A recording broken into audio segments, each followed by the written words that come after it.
ओम शांति। आज इस विशेष अवसर पर हमारे साथ मौजूद हैं ब्रह्मा कुमारी संस्था की एडिशनल चीफ बी.के. मुन्नी दीदी जी, जिनका वास्तविक नाम है लक्ष्मी। तो चलिए आज हम इस पावन अवसर पर लक्ष्मी स्वरूप दीदी जी से जुड़ते हैं, जिनके जीवन अनुभवों से हमें अविनाशी ज्ञान और आध्यात्मिक समृद्धि की प्रेरणा मिलेगी। ओम शांति दीदी। ओम शांति।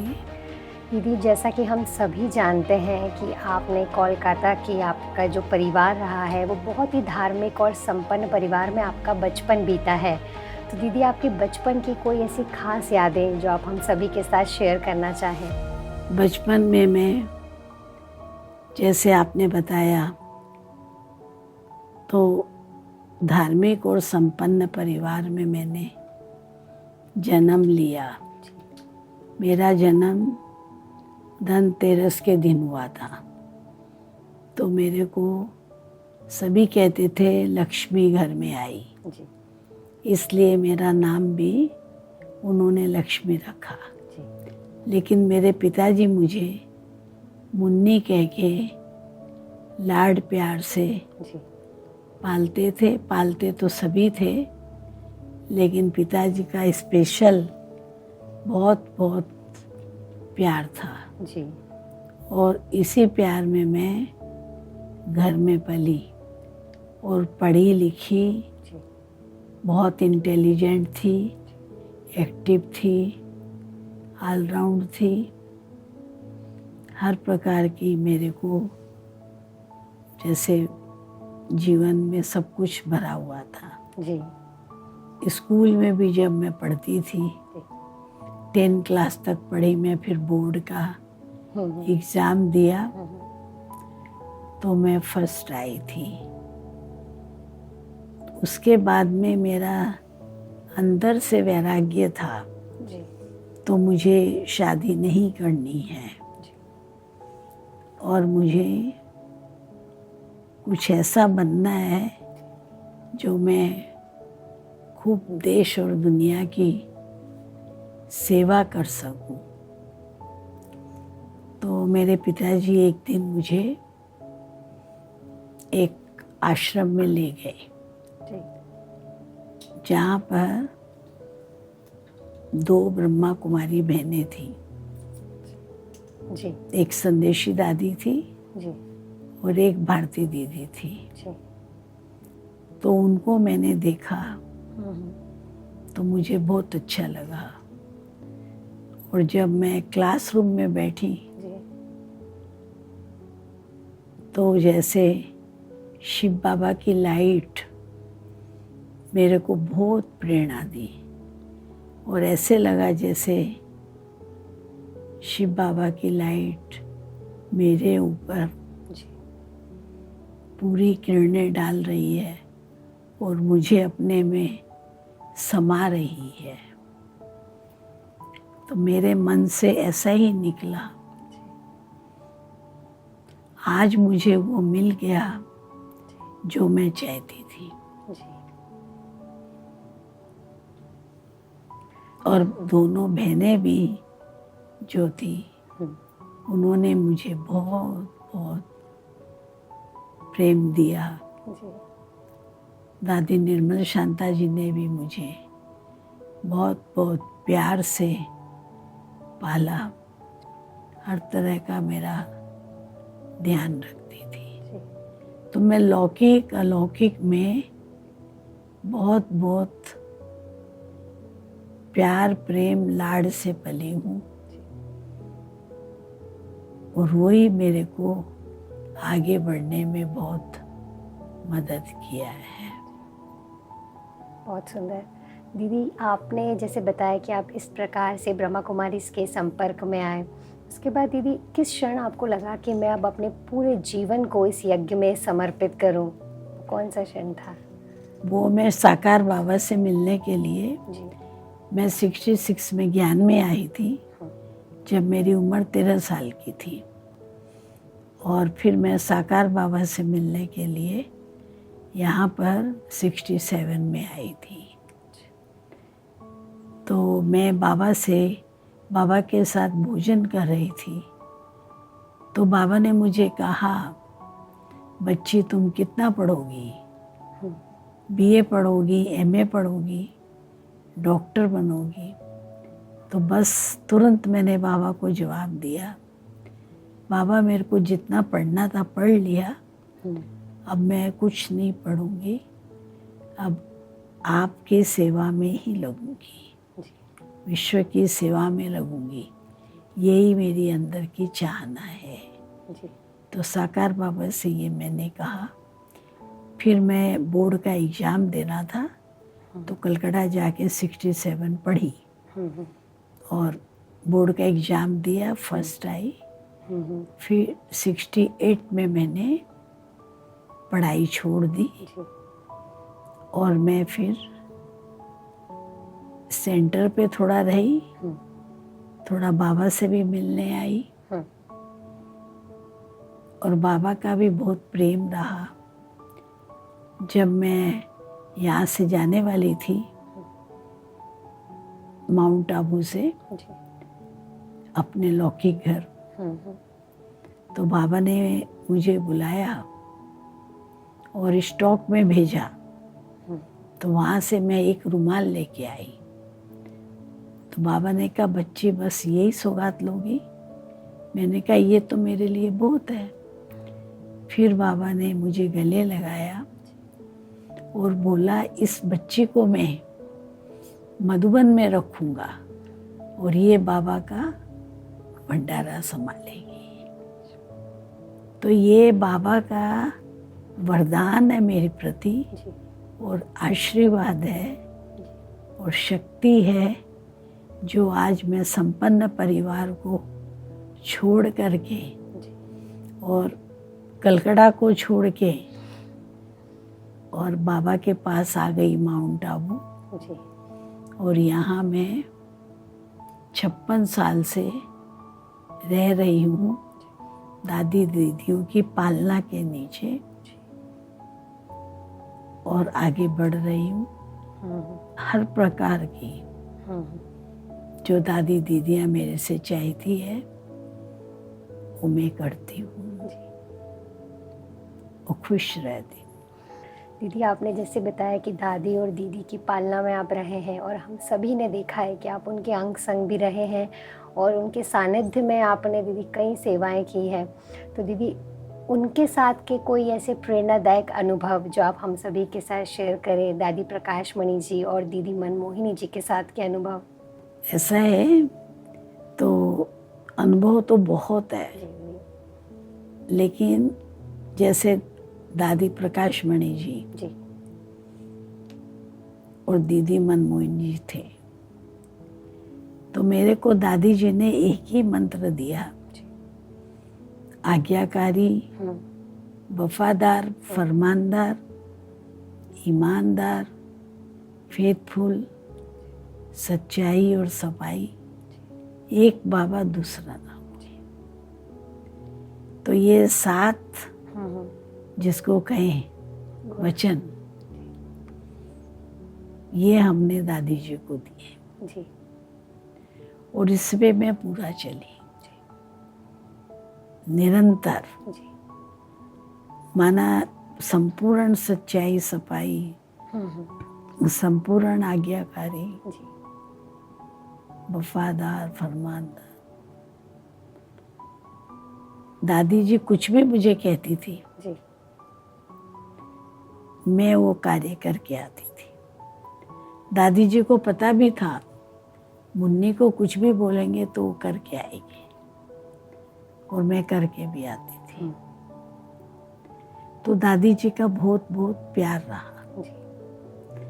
एक बार दादी जी ने मुझे कहा, ये जो म्यूजियम है मधुबन का नक्की लेक पर, आप इसके मॉडल्स को कपड़ा पहनाओ।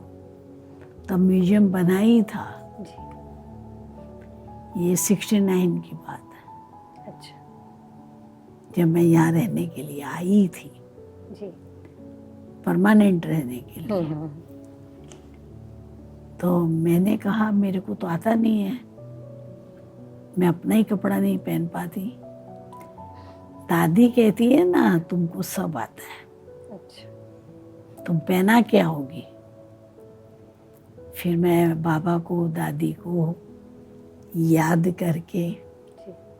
सोचो उस समय मेरी आयु 15 साल थी, याद करके, और मैं एक टेलर भाई की मदद से जी। पूरे मॉडल्स को कपड़े पहनाए और पहना के दादी को बताया। दादी बहुत खुश हो गई। तब से मैंने ये सीखा, बड़े अगर कोई कार्य करने की आज्ञा देते हैं तो क्षमता भी साथ में देते हैं, तो वो कार्य हम कर सकें। ऐसे अनेकों अनुभव है मेरे पास। मैं हमेशा दादी दीदी को निश्चिंत रखती थी। उनका जो भी कार्य होता था, मैं छोटी थी ना, इधर से उधर से इधर दौड़ती रहती थी, तो उनका जो भी कार्य होता था मैं सोचती थी ये मेरा कार्य है, मैं इसको करूंगी। दादी को निश्चिंत रखती थी, दीदी को निश्चिंत रखती थी। दादी तो मुझे लवली बेबी बोलती थी। लवली बेबी कह के ही बुलाती थी जब मैं आश्रम में 69 में रहने के लिए आई तब। और दीदी तो मेरा बहुत ध्यान रखती थी, मेरे खाने का, उठने का, सोने का सब ध्यान रखती थी। दादी भी रखती थी, दोनों ही रखती थी। तो मैं तो बहुत लाड़ प्यार से लौकिक में भी पली, अलौकिक में भी पली। और दीदी हर कार्य सिखाती थी। मैं स्टॉक पे मेरे को रखा था, तो दीदी कहती थी इसको ये चीज़ देनी है, मैं बोलती थी हाँ मैं दे दूंगी। 16 साल की तो थी मैं। फिर दीदी बोलती थी नहीं लिखो नहीं तो तुमको भूल जाएगा। तो खास दीदी की ये बात थी, हर कार्य लिख के करना।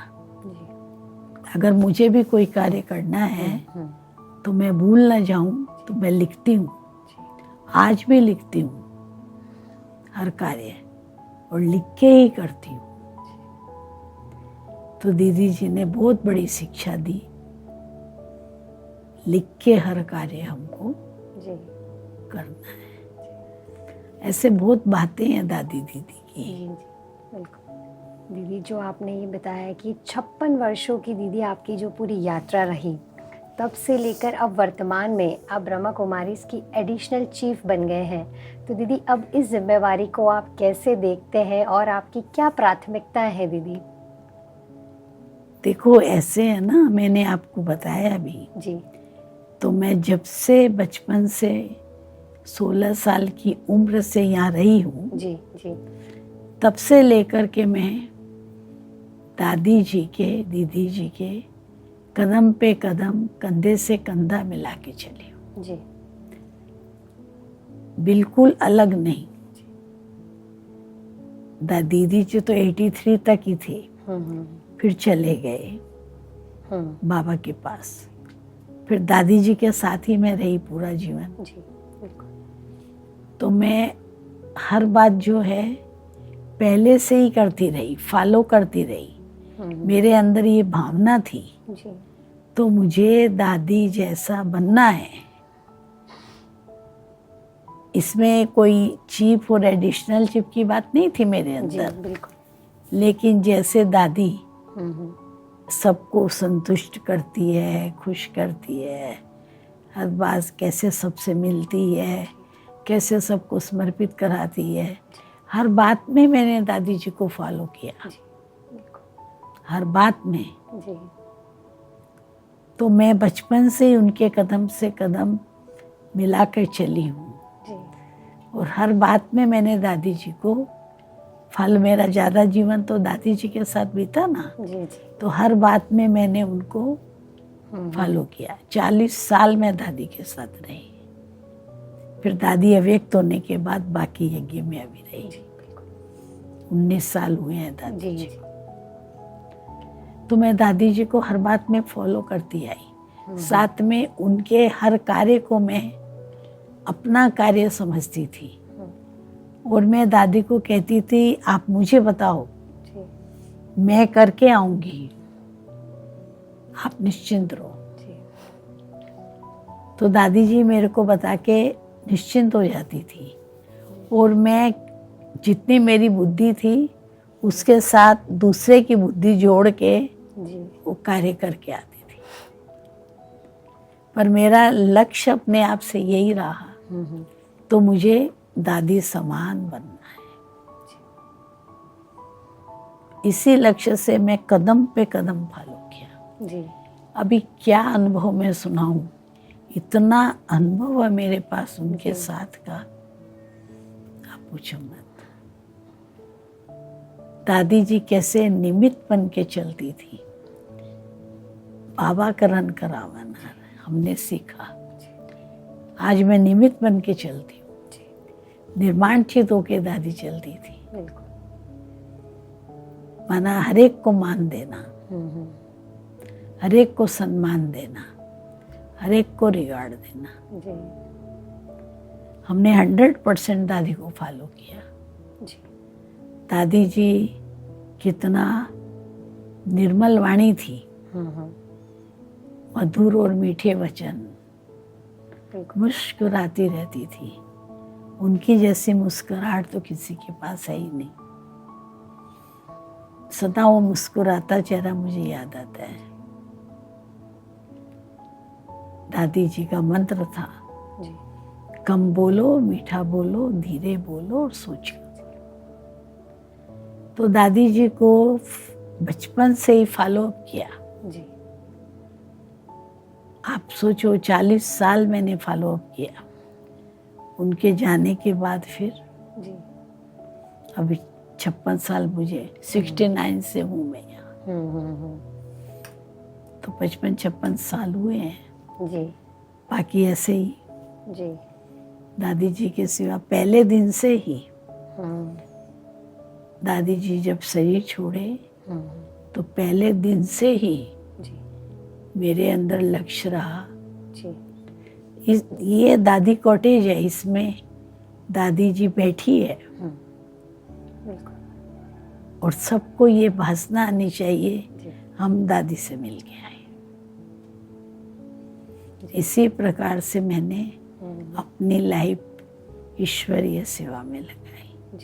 दादी जी को फॉलो करने का बाबा से वरदान लिया, स्टॉक संभालना, माना यज्ञ संभालना। आज मैं देखती थी दादी कैसे यज्ञ संभालती है, पूरा मैंने उस फॉलो किया। और उसी प्रकार मैं यज्ञ संभाल रही थी। तो ये टाइटल तो मुझे आज मिला है, लेकिन मैं तो पहले से ही, बिल्कुल, दादी ने मुझे सूक्ष्म में दे दिया सब वरदान। बिल्कुल। मेरे को ज्वाइंट बनाया, चाहे कुछ भी, मैं बोला कुछ भी बनाते रहे, मुझे ये इच्छा नहीं है। मेरे को तो दादी ने वरदान दे दिया, सीट दे दी, अपनी कॉटेज दे दिया, बैठो सेवा करो, और क्या चाहिए। उनके साथ रह के पहले से ही हूँ। स्टैम्प चाहे आप आज लगाओ या कल लगाओ। बहुत खुश हूँ मैं अपने जीवन से। मुझे चाहिए था सब कुछ मिल गया है। कोई कमी नहीं है मेरे पास। बाबा ने सब दिया है। दीदी, जैसे आपने अभी बताया कि दादी जी के बाद से दीदी हम सभी देख रहे हैं कि आप इस यज्ञ को इतनी निपुणता, कुशलता और इतनी समर्पणता से दीदी आप संभाल रही हैं। और लाखों भाई बहनें इस समय दीदी यज्ञ में हैं, जुड़े हुए हैं। तो दीदी, जैसे कई बार कुछ चुनौतियाँ आती होंगी जीवन में और यज्ञ में भी, तो दीदी आप उनका कैसे समाधान करती हैं? क्योंकि दीदी हम देखते हैं कि आपके चेहरे पर इतनी धैर्यता, शांति है कि दीदी इतनी अचल और अडोल आप रहते हैं हर समय। तो दीदी क्या है जो आप, ये कौन सा मंत्र है या क्या राज है दीदी जिसको आप फॉलो करते हैं और आप इतनी निपुणता से इस यज्ञ को संभाल रहे हैं? देखो ऐसा है ना, मैंने दादी जी को 100% फॉलो किया है जी।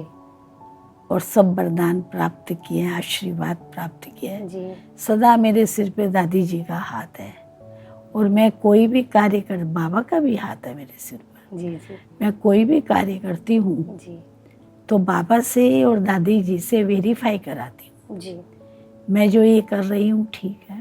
जी तो मेरे को जो जवाब आता है जी सूक्ष्म में, हम्म खास अमृत वेले हम्म जो जवाब आता है उसको ओके करा के मैं कार्य करती हूँ।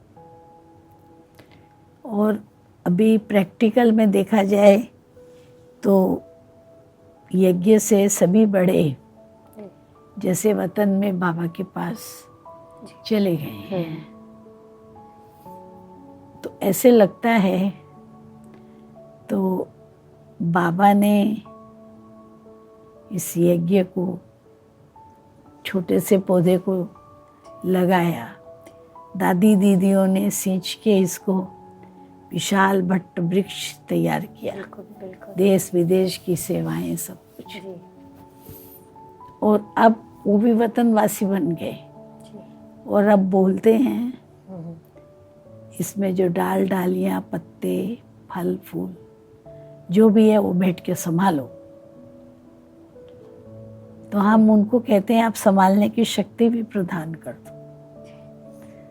अभी जैसे कोई भी बात आती है किसी की भी, कोई कुछ कहना चाहता है, आज ही हुआ पहले, कोई कुछ कहना चाहता है तो वो जो कहता है उसका सुनो जी अच्छे से। सुनने के बाद आप जो जवाब आपके मन में आता है जी वो आप 2 शब्दों में दो। माने तो ठीक है, नहीं माने तो आप उसको यही बोलो हम इसका फैसला कमेटी में करेंगे, खुद ही निर्णय लेना नहीं है। जी दादी जी ने ही सिखाया है, जी पहले अपना भी करो फिर साथ में ये भी बोलो। और कोई भी कुछ कहता है तो पहली बात तो उसका सुनना चाहिए, सुनेंगे तो उसका मन खाली हो जाता है। सुनने के लिए सुनने की शक्ति चाहिए, धैर्यता पूर्वक सुनो। कोई एक ही नहीं होता है, इसकी बात उसकी बात इसकी बात लेके ग्रुप बना के आ जाते हैं, फिर ग्रुप में तो कुछ कुछ कोई बोलते ही है ना। दादी ने सोच सिखाया है हमें, तो आप जो है धैर्यवत रहो, मीठा बोलो, अपनी बात थोड़े शब्दों में बोलो, जी उसमें गुस्सा नहीं भरा होना चाहिए। सामने वाले को फीलिंग जो आए वो बाबा के याद की आए। हर एक के ऊपर फेथ रखना है, ये दादी जी ने सिखाया है। कभी भी अपने मन को जो है संकोचित नहीं करो, ये कैसा है ये कैसा नहीं। सब बाबा के बच्चे हैं, सब अच्छे हैं, सबके अंदर बेहद का गुण है। स्वभाव संस्कार तो होते ही थोड़े अलग हैं, जो मिला के चलना होता है। तो मैं तो शुरू से ये सब संभालती आई हूँ। आज दादी के जाने के बाद 17-18 साल से तो मैं संभाल ही रही हूँ। बिल्कुल। तो मेरे को तो कुछ भारी काम नहीं लगता। मेरे पास ज्ञान सौर वाले भी आते हैं, मधुबन वाले भी आते हैं, कभी कभी कोई हॉस्पिटल वाला भी आता है, और ये शांतिवन वाले तो आते ही हैं। शांतिवन बहुत बड़ा है कारोबार में, तो कारोबार लेके आते हैं। तो इसलिए मेरे लिए ईजी है, भारीपन नहीं लगता, क्योंकि मैं करती ही आई हूँ ना। बिल्कुल बिल्कुल।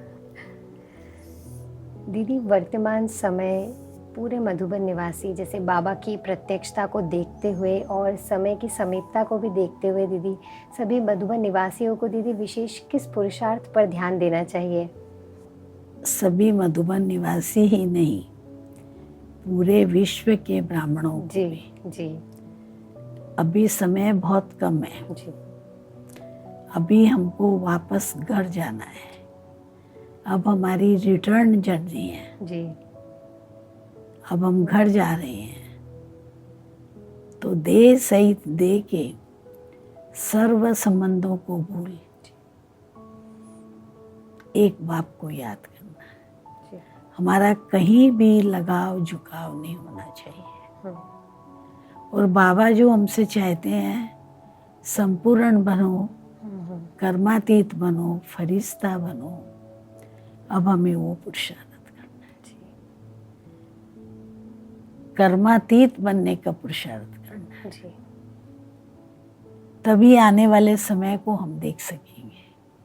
अब तो दुनिया की हालतें बिगड़ती जा रही है, तो हमको पुरुषार्थ करके और अपने ऊपर अटेंशन रख के, योग युक्त रह के सब कुछ करना है। ये तो सेवा तो रहेगी ही रहेगी, लेकिन स्वयं को भी तैयार करना है, एवर रेडी रहना है। ऐसा मेरा सबके लिए संदेश। और दीदी, इस परिवार में, इस वट वृक्ष में और भी अनेक आत्माएं जुड़ते जा रही हैं। कई भाई बहनें आते हैं दीदी जिन्हें सेवाएं करनी होती है बाबा के इस यज्ञ में। वो निस्वार्थ और सफलता से ये सेवाओं में आगे बढ़ सके दीदी, उसके लिए दीदी उनको कोई एक मैसेज या आप क्या सुझाव देंगे? देखो, ऐसा है ना, यहाँ ना रहने की जो मार्जिन है ना जी, वो अभी पूरी हो गई है जी, भरपूर हो गया है यज्ञ समर्पित से। जी, तो इसलिए उनके लिए तो यही सुझाव है, जी, वो जहाँ रहते हैं जी, वहाँ ही सेंटरों पर जाए और बाबा की सेवा करे, जी, बाकी समर्पित हो जाए। ये थोड़ा सा मुश्किल है। जी, अगर कोई बहन किसी को रखती है तो अलग बात है। यज्ञ में भी भरपूर हो गया है, जी, अब कितना एक्स्ट्रा भर्ती करें। इससे जो जहाँ है वहाँ ही रह के पुरुषार्थ करें। जी। Peace of mind TV channel, जैसे दीदी आप स्टूडियो के भी निमित्त हैं, और दीदी peace of mind TV channel और गॉडलीवुड स्टूडियो के सभी channels, Om Shanti channel, music Godlywood, peace news, Godlywood studio, दीदी इन्हीं सभी चैनल्स के जितने भी दर्शक हैं दीदी, उन्हें आपको एक संदेश, मैसेज देना चाहें, सब आपको देख रहे हैं दीदी, उन सभी के प्रति? पीस ऑफ माइंड और गॉडली स्टूडियो से आज पूरे विश्व की बहुत बहुत सेवाएं हो रही है चारों तरफ, और वो सेवाओं से काफ़ी लोगों को एनर्जी मिल रही है, बाबा की याद और बाबा की शक्ति भी मिल रही है। तो मैं इन सेवाओं से बहुत बहुत संतुष्ट हूँ, खुश हूँ। इतनी अच्छी सेवा हो रही है, उसके लिए जो भी भाई बहनें यहाँ सेवा कर रहे हैं, उन सब भाइयों बहनों को भी मेरा दिल से बहुत बहुत थैंक्स है। आपने अपना इतना बहुमूल्य समय हमें दिया और इतने सुंदर अनुभवों से आपने हम सभी को लाभान्वित किया कि हम भी आपके इस मार्गदर्शन पे आगे चलने का पूरा प्रयास करेंगे। आपका बहुत बहुत शुक्रिया दीदी। ओम शांति।